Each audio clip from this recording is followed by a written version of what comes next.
हम सब के ज्वाइंट आह्वान पर आए हो, आप सभी को मेरा बहुत ही प्यार भरा जय भीम, जय भारत, जय संविधान। क्योंकि एक ये ऐसा हथियार है जिससे चोरी और बेईमानी इलेक्शन में हो सकती है,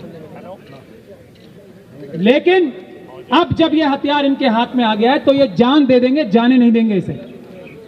वजह क्या है कि पूरी दुनिया ये जानती है, सारे संवैधानिक अदालतें दुनिया भर की सारी संवैधानिक अदालतें ये फैसला कर चुकी हैं ईवीएम से चुनाव नहीं होना चाहिए, सिर्फ पेपर बैलेट से चुनाव होना चाहिए। दुनिया भर की सारी संवैधानिक अदालतें, हमारे सुप्रीम कोर्ट के ऊपर और हमारी अदालतों के ऊपर 4 सुप्रीम कोर्ट के जजेस, उसके अलावा बहुत सारे जजेस, चीफ जस्टिस, ये पब्लिक डोमेन में आके बोल चुके हैं कि हमारे ऊपर दबाव है और हम काम नहीं कर पा रहे हैं, जनता आए और हमें बचाए।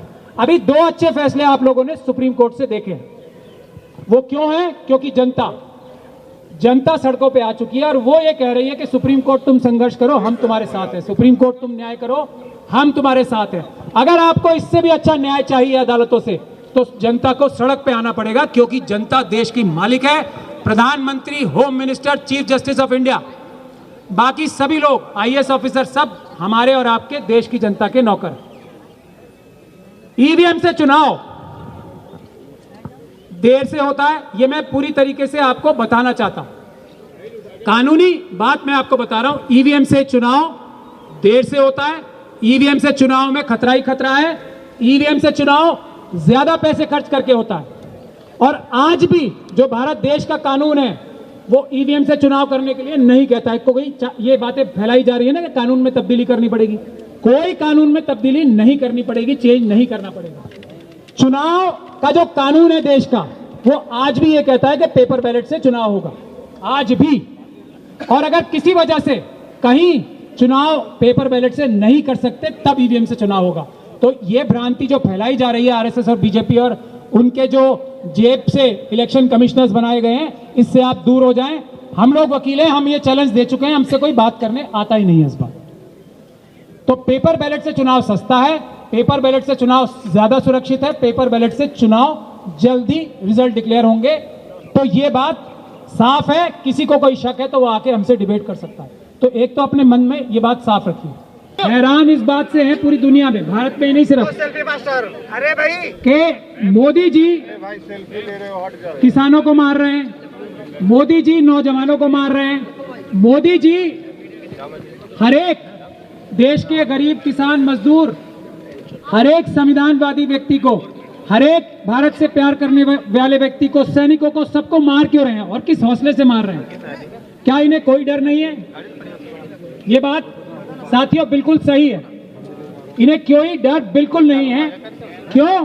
क्योंकि ये जनता के वोटों से, किसानों के वोटों से, नौजवानों के वोटों से, बेरोजगारों के वोटों से या किसी भी व्यक्ति के वोट से जीतते ही नहीं है। इसीलिए इन्होंने अपनी स्वयं की पार्टी के बड़े बड़े लीडर्स को, आप लोगों ने देखा ना, कान पकड़ के निकाल दिया। यशोधरा, ये विजय राजे सिंधिया को, शिवराज सिंह चौहान को, रमन सिंह को और दूसरे भी बड़े बड़े नेताओं को, और वो बेचारे कुछ चूं भी नहीं कर पा रहे। क्यों? क्योंकि मोदी जी ने उन्हें कहा कि भाई मैं तुम्हारे कहने से, तुम्हारी मेहनत से, तुम्हारी चीज से तो जीतता नहीं हूं, मैं तो ईवीएम से जीतता हूं। इसीलिए ईडी, सीबीआई और ये इनकम टैक्स का प्रयोग आंखें बंद करके क्रिमिनल्स की तरह करा रहे हैं मोदी जी और अमित शाह जी। क्यों? क्योंकि उन्हें पता है जनता नाराज होगी तो क्या करेगी, मुझे तो जनता के वोट ही नहीं चाहिए। ये सभी 4000 किलोमीटर, जो सुब्रमण्यम स्वामी जी उन्हीं के नेता बोलते हैं ना, मोदी जी ने चाइना से डर के, ये मैं नहीं बोल रहा हूं, ये सुब्रमण्यम स्वामी जी उनके बहुत बड़े नेता बोल रहे हैं। वो सुब्रमण्यम स्वामी जी जिन्होंने ईवीएम के खिलाफ पिटीशन डाली थी, वो ये बोल रहे हैं कि मोदी जी चाइना से डरते हैं और 4000 किलोमीटर जगह उन्होंने चाइना को दे दी है, फौज को रोक रहे हैं कि तुम उसको वापस मत लो।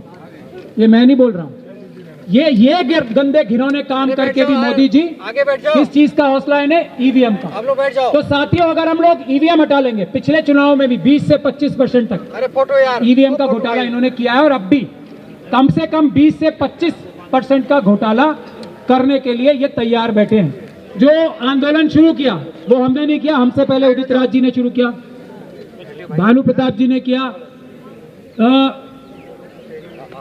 मेशराम साहब ने किया, खुद सुब्रमण्यम स्वामी जी ने किया, खुद मोदी जी ने किया और खुद भारतीय जनता पार्टी के बड़े बड़े लीडर्स ने किया, आडवाणी जी ने किया। दूसरी बात यह है कि पॉलिटिकल पार्टीज के बारे में हमसे बहुत से सवाल उठाए जा रहे थे कि पॉलिटिकल पार्टीज क्यों नहीं ज्वाइन कर रही हैं आपको। उसकी एक बहुत महत्वपूर्ण वजह है, बिल्कुल, क्योंकि पॉलिटिकल पार्टीज एक तरह से ओपोनेंट्स होती हैं आरएसएस और बीजेपी की, तो उनके ऊपर इल्जाम ये लगाना बहुत आसान होता है, तुम इलेक्शन हार गए तो इसलिए ये काम कर रहे हो।